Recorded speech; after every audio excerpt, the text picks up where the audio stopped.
Today's video, I'm going to show you how to replace a three-way switch. You can see here, this one is actually really messed up. It's just loosey-goosey, and it actually will arc when you, sometimes when you toggle between the top and the bottom, off and on. So this thing is a hazard, and I want to change this today, so I'll show you how to do it. It's educational since I'm not an electrician. If you do this, you're doing it at your own risk, but I figured I'd show you because it's pretty straightforward. So for our replacement, pretty simple. You just want to match the color. Make sure it's three-way, as you can see here. Shows you as well down there. And then make sure it's compatible with the line that you're working on. So here we got a 15 amp service, or 15 amp breaker, 15 amp line, 120 volt. And I'll show you how I verified that by just looking at the breaker that it's on.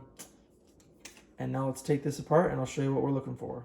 So here's what to anticipate, because you really want to understand what you're doing before you just take apart your switch and put every wire back on where it looked like it was on the old one. With the three-way switch, if we turn here on the back, there's 4 terminals, right? There's 4 connections that we need to make. And you'll notice 2 of these screws are brass, one is black and one is green. This one's always ground, so that makes it easy. That one doesn't usually have any insulation on the wiring, so that's maybe one less to have to stress about. But what about these other 3? Now, these 2 go to the traveling wire. And what that means is on your other switch that's connected to this three-way system, you'll also have these 2 screws for the traveling wires. And that just helps the 2 switches talk to each other so that one is off, the other will turn it on, and vice versa. So you'll want to just look for usually the black and the red going toward the same sheathing. Now, that might not make sense now, but I'll show you once we actually get in there how you can help identify it in case you mix up your wires. And this last one, this is called the common. That is what supplies your power or your current to the system. So that one is usually on a separate set of Romex, all in of itself. Again, I'll show you all this so it makes sense, but just understand that it's not just take off wires and put them back on and hope it works. There is some method to the madness here. So again, common, travelers, and ground. Let's go shut off the power so we can safely work on this.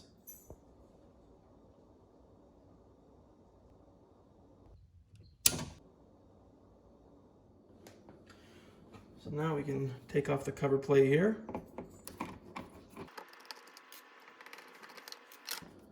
And if yours does not come off easily, I might take a utility blade and just score around the cover plate just so you don't pull any paint off when you take the cover off. Now we'll remove the 2 screws. Actually, before we do that, let's double check. No power. I'm gonna use my non-contact voltage pen.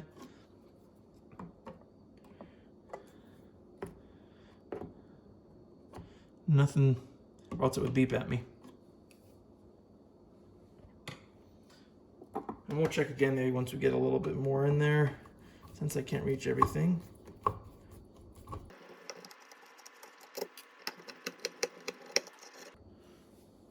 I'll check again. See nothing. Any of those terminals. Check the wires. Nice and quiet. And you'll notice here, usually people wrap the wires around those screws, but in this case they use the backstab method, which is not my favorite. The ground screw, they actually, I guess they don't really have a choice, but anyway, so I'm actually gonna show you how to take those out in case yours is backstab, because it's better to, in my opinion, use the shepherd hook method.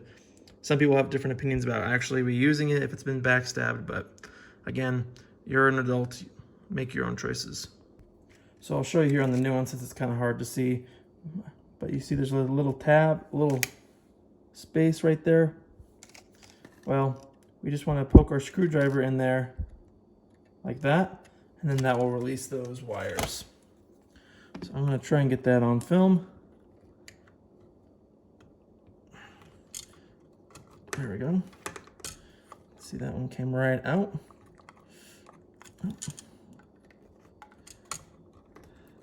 Okay, now it came right out. So there's one out. And this one is one of our travelers. So I'm actually gonna kind of set it aside. So that's my note to self. And then this guy down here, again, another black wire on the black screw. This is our common.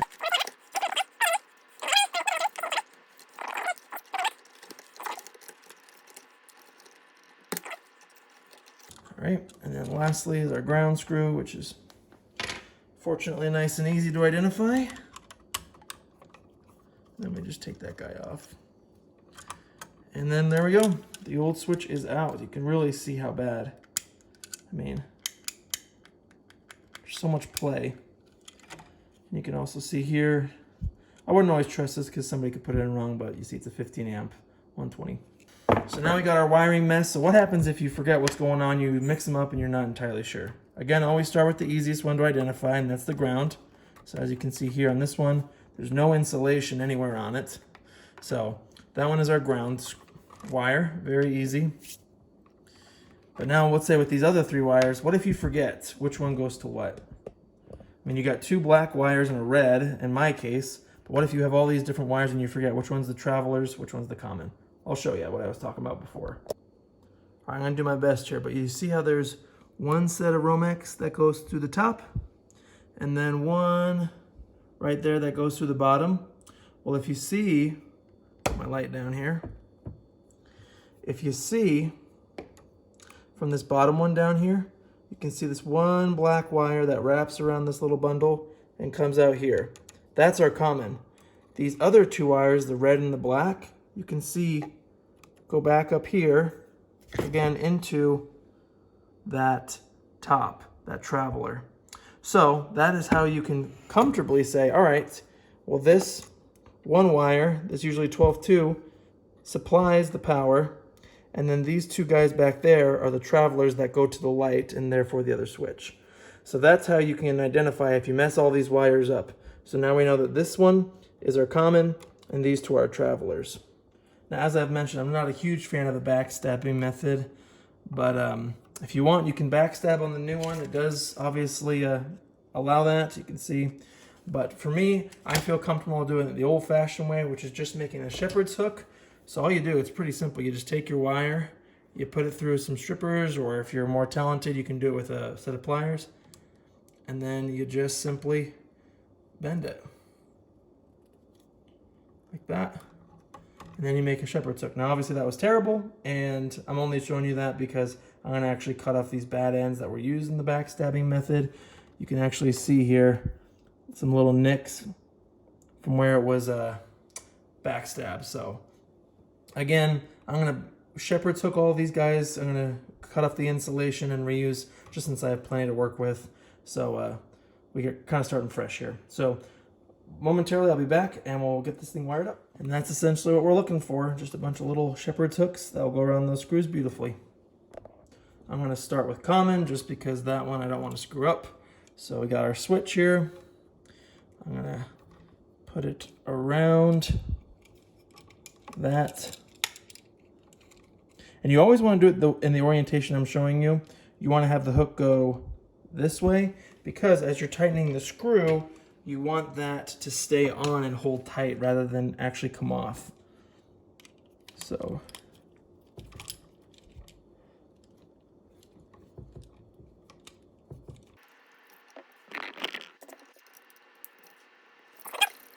there you go, one down.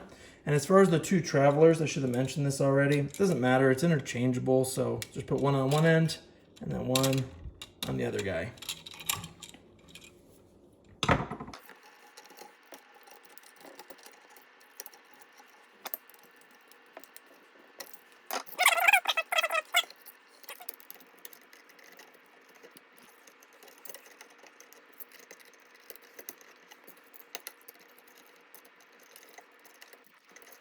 Now it's wired up. I'm gonna make sure everything's tightened down nice and tight. You don't wanna have any loose connections, and then we'll test it out. I'm just gonna get this started so I don't have to test it with everything being loose and hazardous.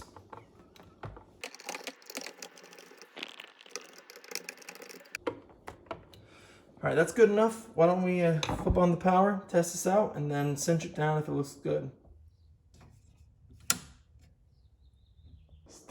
Let's test it out. Beautiful. Switch works great, but now let's test the other switch on the other end of the 3-way just to make sure we didn't screw anything up with the wiring. Here's the other end. Everything works great. Let's close this up. If you want to turn back off the power, please definitely do so. You don't want your screwdriver to slip and electrocute you.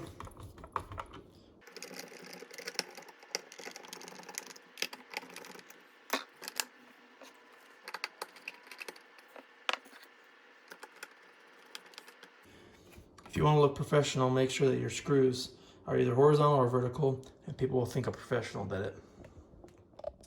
So if you have any questions or comments, please put them below. Pretty straightforward. I'm sure the YouTube certified electricians will let me know how I'm about to burn down my house in a few months because of what I just did today. All the tools will be linked below if you need them. Importantly, with this one, I know that a voltage pen is not the best thing to use for verifying zero energy, but you know, sometimes you got to make do with what you have.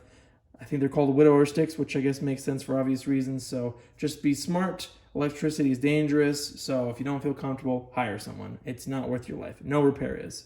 Anyway, thanks for watching. Catch you in the next one. Subscribe if you haven't already.